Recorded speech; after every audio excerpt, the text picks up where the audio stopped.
Hey guys, Crowbarzero here, and I am actually finally able to record again. I have a Windows 10 PC, and programs are starting to run again, so that's really nice.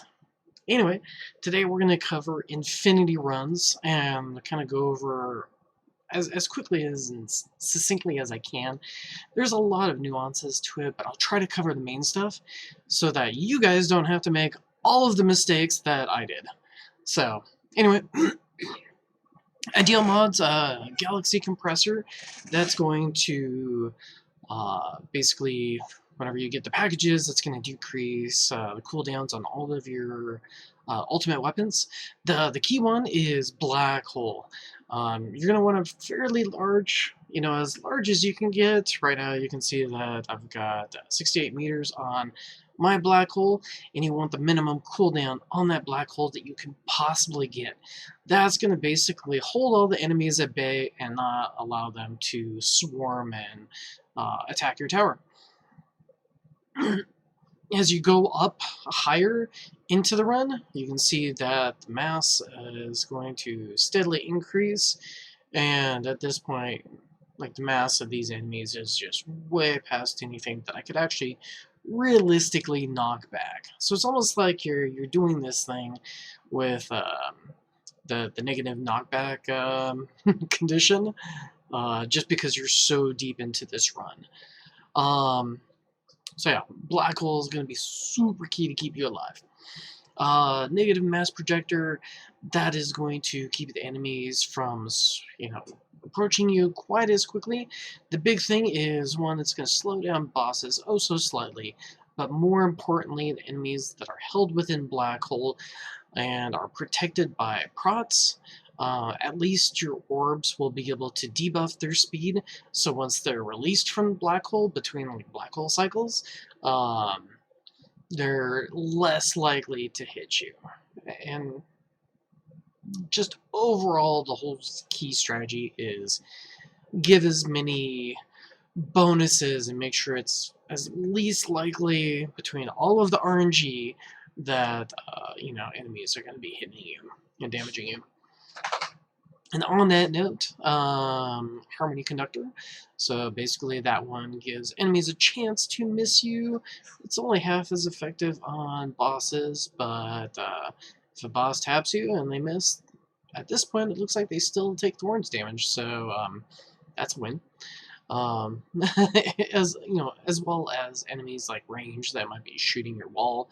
Hopefully that's not going to happen, but that'll keep that hit, possibly keep that hit from going through. Death penalty, just automatic death proc on whenever you do some damage on some enemies. Absolutely amazing. The higher level that is, the higher likely the enemies will spawn with that marked for death kind of thing. Key substat. So, you've got one thing, that's the black hole that should be going off all the time to keep your standard enemies at bay. Ideally, if you're running Wave Accelerator, and why you want to run Wave Accelerator is the faster the round goes, the more packages you're going to get, which equals you're more likely to keep your black hole up and running close to or as much as you can towards 100% uptime. So the Ancestral Wall Rebuild substat, that's going to be really important if you are running Wave Acceleration, so that at 302 seconds, yes, there's variability when bosses are going to spawn, and that's going to throw things off. But overall, that should allow you enough hits on the boss to really knock this out. And talking about that, you're going to want to max your, for using wall offensively, you're going to want to have 10 seconds of wall invulnerability. That's going to be really expensive. Wall thorns, you're going to want at least level 14, probably higher. The higher it goes, the better. Right now, actually, was it earlier this week? No, no, no. It was early mid last week. I finally hit level 20 wall thorns, which was freaking awesome. That'll help you tremendously.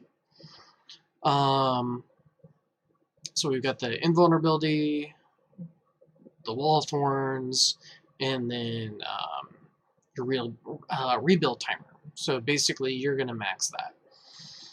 All of those take could be a lot of gems if you're rushing them. It takes a long time, so just know that that's a thing. Other things is Defy Death. You're going to want that as maxed out as you possibly can. So if your best mod allows you as a mythic, you really want a mythic version of Defy Death.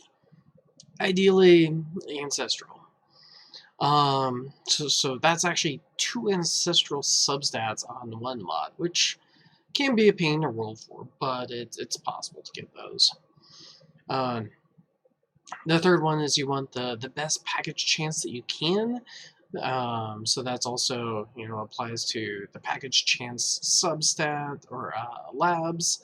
The substat.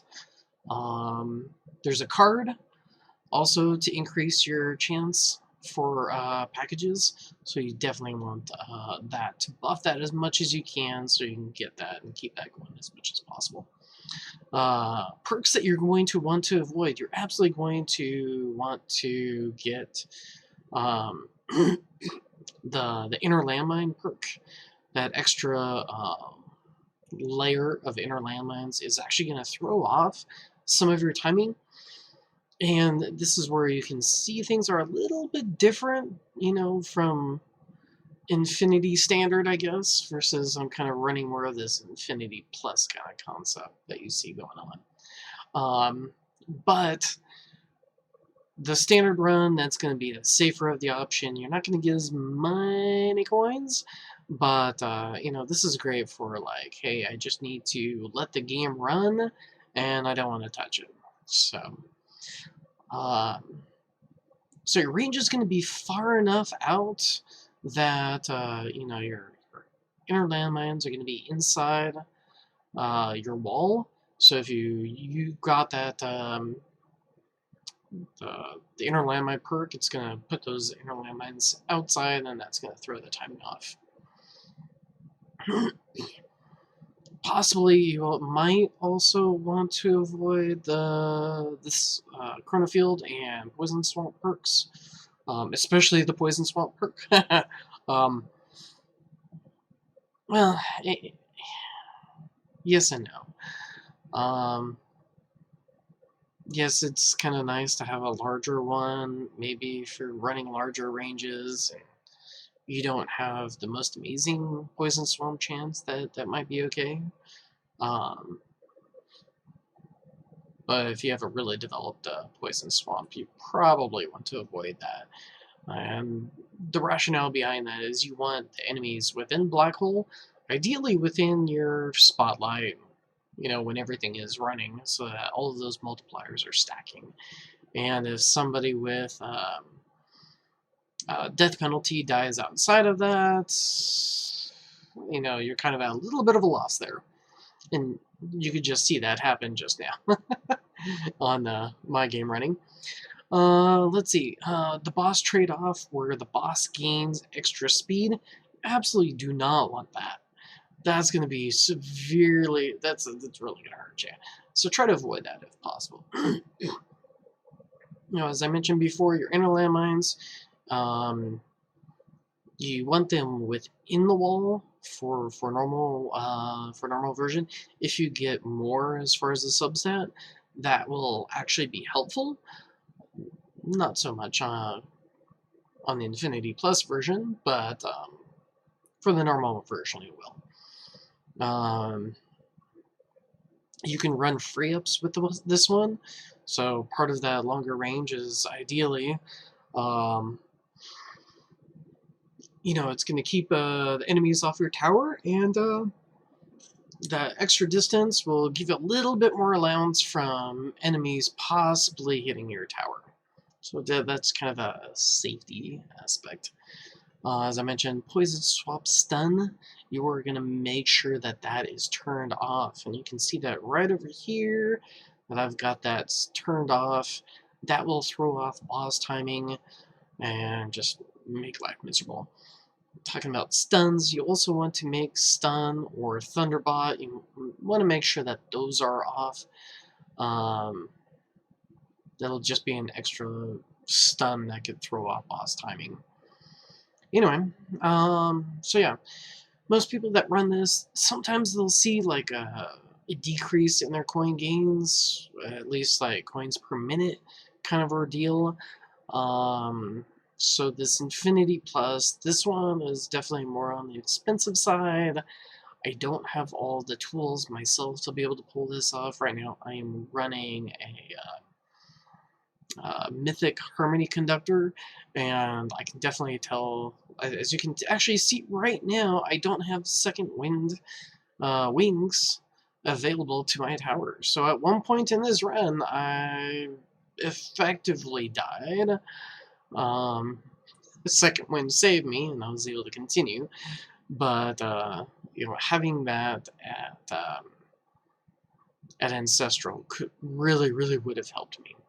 So, you know, as I mentioned here, this is going to be a higher risk for the Infinity Plus, but you're going to get a lot more coins. And it might be even more than how you would normally farm as well, which is definitely the case for me.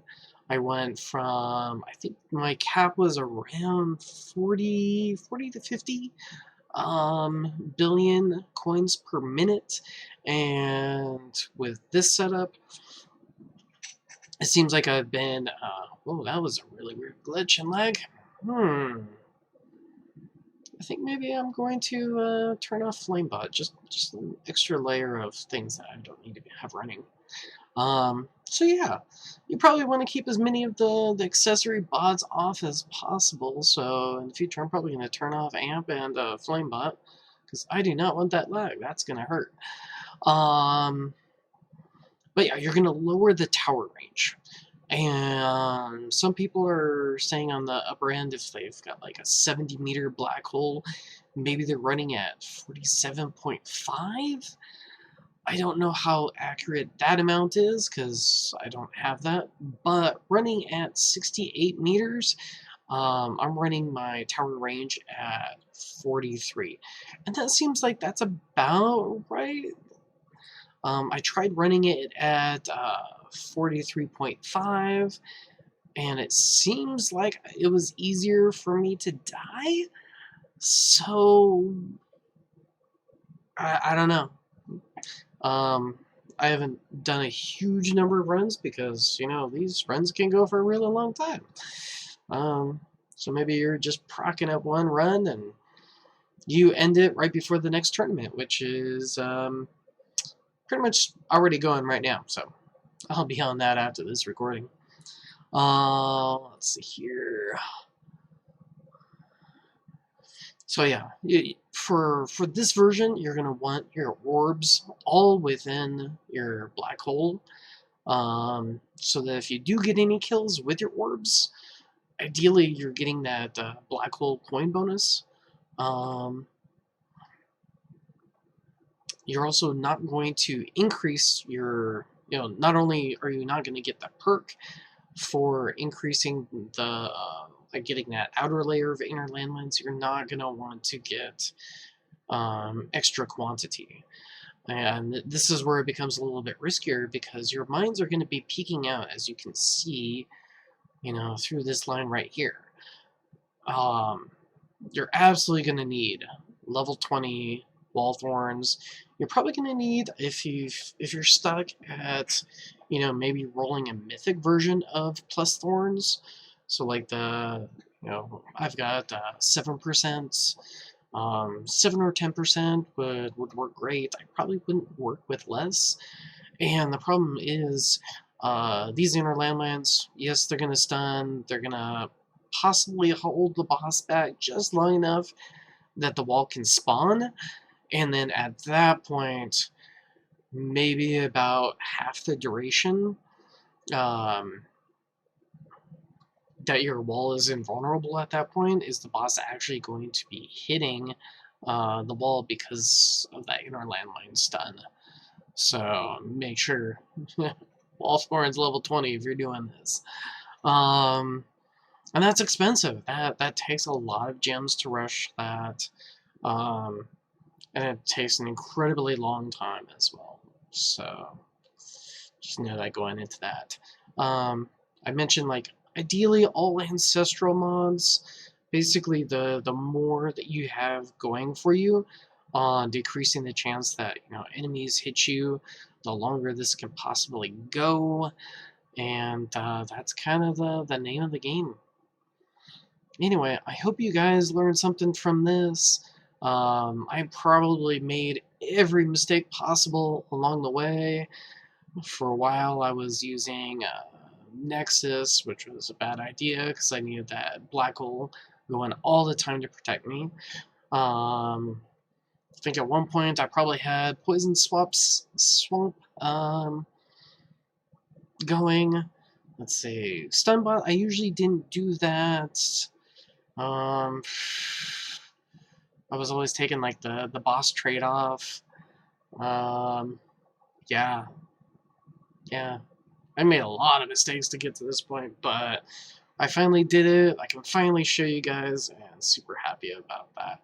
Anyway, I will catch you guys later, and stay awesome.